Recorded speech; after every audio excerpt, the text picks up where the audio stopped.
Wagwan, la communauté internet, c'est Yes Indeed pour l'art du trading. Et on se retrouve cette semaine pour le biais de la deuxième semaine de mars 2026. En parlant de mars 2026, la première semaine, elle a été très mal entamée. On a eu la guerre aux États-Unis qui a été déclarée par les États-Unis et Israël contre l'Iran. Et on a d'autres acteurs aussi qui vont joindre la partie. On a eu aussi la première semaine de mars 2026 concernant l'emploi. Donc on a eu la semaine NFP, on a eu pas mal d'annonces économiques la semaine dernière. Vraiment des très mauvaises nouvelles. Et cette semaine, on est sur la deuxième semaine. On a pas mal d'annonces économiques comme tu peux le voir et on va décortiquer ça dans quelques secondes. C'est parti, let's go! Ce lundi, à l'heure où je tourne cette vidéo, on n'a aucune annonce économique également pour mardi. Donc qu'est-ce qu'on fait? On se fie à nos horaires d'ouverture, nos horaires de session et aux macros pour les scalpers, surtout sur des niveaux clés. Ça va être très important cette semaine.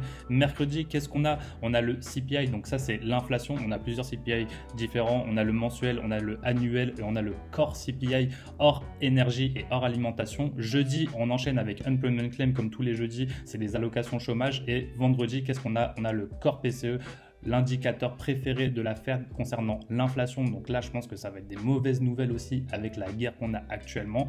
Et en plus de ça, à 10h, on finira sur les job openings. Donc ça, c'est le nombre de postes disponibles sur le marché du travail. Et je pense qu'il y en a pas mal sur le marché du travail concernant l'armée américaine. Donc ça, c'est un petit peu la narrative qu'on a cette semaine. En plus de ça, on a le conflit entre les États-Unis, Israël et l'Iran qui continue à s'intensifier. On a le détroit d'Ormuz par lequel transite environ 20% du pétrole mondial et désormais fortement perturbé sous le contrôle militaire iranien. Et oui, il contrôle ce petit port et c'est là où il y a pas mal de marchandises qui passent. On a aussi du pétrole, du gaz, mais aussi des denrées alimentaires, donc tout ce qui va être vraiment adossé aux commodities, au marché des commodités. Donc là, on a vraiment des prix qui vont exploser dans tous les sens et c'est très mauvais. Donc on a des tensions géopolitiques, on a une semaine remplie d'annonces économiques et ça va être très volatile cette semaine. Les main events, je te le rappelle, mercredi CPI et vendredi, qu'est-ce qu'on a? On a le core PCE et les jolts. Maintenant qu'on a bien compris la narrative de cette semaine qui va être très explosif, c'est parti pour le price action et les niveaux clés. Let's go!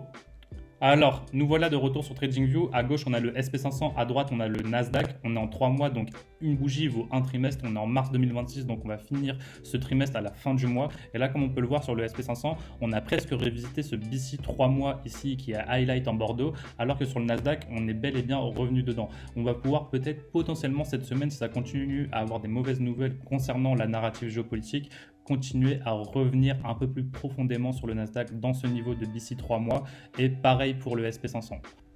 Monthly maintenant, une bougie vaut un mois et comme tu le vois ici, ça c'est notre bougie du mois de mars. La précédente c'est la bougie du mois de février et on a ouvert avec ce qu'on pourrait appeler un New Month Opening Gap. On a bel et bien une différence de cotation entre la clôture de février et l'ouverture du mois de mars 2026. Exactement la même chose sur le SP500. On en a profité sur le SP500 comme sur le Nasdaq pour prendre le Previous Month Low. Ici sur le SP500, on n'a pas réussi à prendre cette sell side sous forme de BCI 3 mois que je t'ai montré juste précédemment, alors que sur le Nasdaq, comme tu peux le voir, on l'a pris. On a aussi ce volume in balance 3 mois ici, enfin ce volume in balance monthly pardon, qui est très intéressant, qu'on n'a pas encore revisité ni sur le Nasdaq, mais qu'on a revisité ici oui sur le SP500. Mais ici ce qui nous intéresse au-delà de ce volume in balance 3 mois, ça va être vraiment de revisiter cette sell side, ce BCI 3 mois sur le SP500. Maintenant que ça c'est dit, on va aller en weekly. Maintenant, en weekly, qu'est-ce qu'on peut voir? Que ce soit sur le SP500 à gauche ou sur le Nasdaq à droite, on peut voir qu'on a ouvert avec un gros New Week Opening Gap. On a bien la clôture de vendredi dernier et l'ouverture de ce lundi ici pour cette semaine. Et on voit bien qu'on a un beau New Week Opening Gap, une belle différence de cotation comme on a eu la semaine dernière. Donc ça montre que c'est très volatile. Déjà, aujourd'hui, depuis l'ouverture entre le SP500 et le Nasdaq, on a déjà perdu 100 points depuis l'ouverture. On est remonté d'environ 30 points pour le SP500 et pour ceux qui parlent plus du Nasdaq, on a ouvert avec moins 433 points et pour l'instant on est en train de remonter et combler ce New Week Opening Gap de 230 points à peu près. Donc là on voit bien que à peine en un lundi sans annonce économique mais avec le conflit géopolitique, on a vraiment de la très grosse volatilité. On va faire un petit focus sur le Nasdaq ici. Comme tu peux le voir, on a eu un New Week Opening Gap à ce niveau là, on en a eu un autre la semaine dernière aussi à ce niveau là et là on en a un troisième à ce niveau là entre la clôture de vendredi et l'ouverture de ce jour ici. Donc là, tous les niveaux que je suis en train de te mettre sur le graphique, c'est des niveaux qui vont être très intéressants sur lesquels on va pouvoir trouver des setups en lower time frame. Ici, nous, comme je te le rappelle, ce qui nous intéresse, c'est de venir revisiter ce volume in balance 3 mois et pourquoi pas aller plus profondément ici dans ce BC 3 mois ici. Donc ici, le high high, ici le low, rien ne t'empêche à toi de venir après mettre tes quadrants comme ceci pour trouver des niveaux clés intermédiaires. Et comme tu peux le voir, le quadrant supérieur du BC 3 mois ici, il nous donne une confluence parfaite avec le volume balance monthly que je t'ai montré précédemment. Et à la fin de la semaine, on n'est pas à l'abri de clôturer en dessous de ce ancien BC weekly.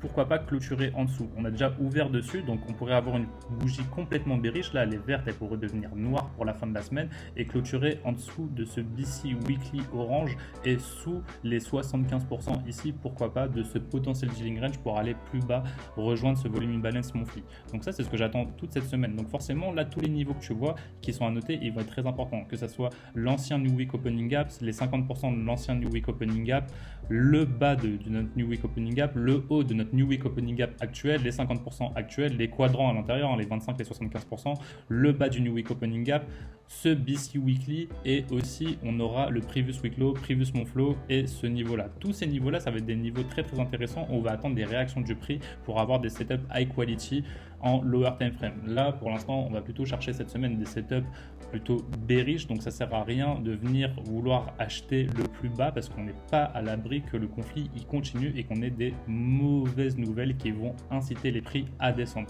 On a un DXY qui explose à la hausse. En général, quand le DXY il explose à la hausse, les indices ils baissent de manière générale et c'est exactement ce qui se passe. L'indice du dollar explose à la hausse. Donc on s'attend à des prix complètement baissiers. On voit bien aussi ici en daily qu'on a fait le travail, hein. Le propulsion block ici il a bel et bien propulsé le prix à la baisse la semaine dernière. On est venu chercher le previous week low et le previous month low avec l'ouverture de ce jour. Et comme on peut le voir ici, peut-être que le prix il va vouloir remonter pendant les 2 premiers jours de la semaine et ensuite quand on aura les annonces économiques, pourquoi pas avoir des prix baissiers. Ici on va potentiellement ne pas créer de déséquilibre parce qu'on a déjà un all new week opening gap ainsi que le new week opening gap de cette semaine. Et là c'est à l'intérieur de ça qu'on va pouvoir trouver des setups high probabilité. Tu l'auras compris, moi ce qui va m'intéresser cette semaine, ça va être de venir revisiter ce volume imbalance monthly et pourquoi pas aller un petit peu plus profondément. Ce que je viens d'expliquer ici sur le Nasdaq, je m'attends exactement à la même chose sur le SP500. Donc n'oublie pas, on est sur un price action hyper volatile, ça sert à rien de vouloir acheter même si tu vois des belles opportunités parce que pour l'instant on n'a vraiment pas de nouvelles vers les achats, on a plus des nouvelles vers les sell, donc les high probability setups vont se trouver en vente cette semaine. On vient de faire le biais de la semaine 11, on se retrouve pour le 3e biais de mars 2026, le biais de la semaine 12, c'était Yes Indeed pour l'art du trading, sois très prudent cette semaine, allez ciao ciao ciao, bonne semaine de trading.